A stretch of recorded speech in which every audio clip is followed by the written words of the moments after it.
1 Samuel chapter 25.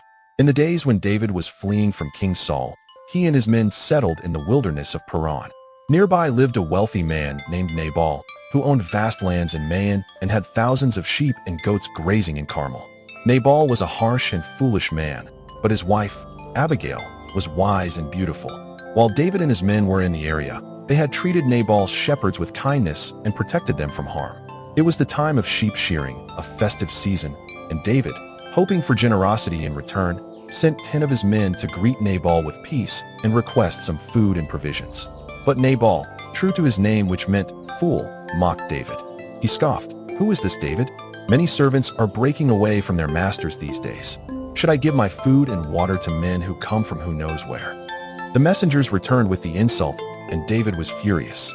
He strapped on his sword and rallied 400 of his men, determined to strike Nabal's household.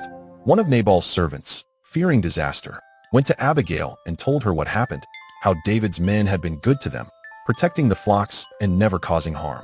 Abigail, quick and discerning, knew what she had to do. Without telling her husband, she gathered a generous supply of food, bread, wine, roasted grain, raisins, and fig cakes, loaded them on donkeys, and rode out to intercept David. As she approached, David was coming down the mountain, his heart burning with anger, ready for vengeance. But Abigail dismounted and bowed before him in humility. She pleaded for mercy, taking the blame upon herself. With gentle but wise words, she reminded David not to shed blood in anger or take vengeance into his own hands. She spoke of his future, that God had chosen him to be king, and urged him not to stain his record with needless violence. David was moved. Her words calmed his fury. He praised God for sending her and thanked Abigail for her wisdom, which could. When Abigail returned home after her urgent mission to appease David, she found Nabal feasting like a king, drunk and unaware of the danger he had narrowly escaped. She waited until morning when he was sober and then told him how she had intervened to stop David from attacking.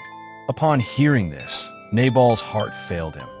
He was struck with fear and became like stone. About 10 days later, the Lord struck Nabal and he died. When David heard of Nabal's death, he praised God for upholding justice and soon after took Abigail to be his wife, recognizing her wisdom and courage.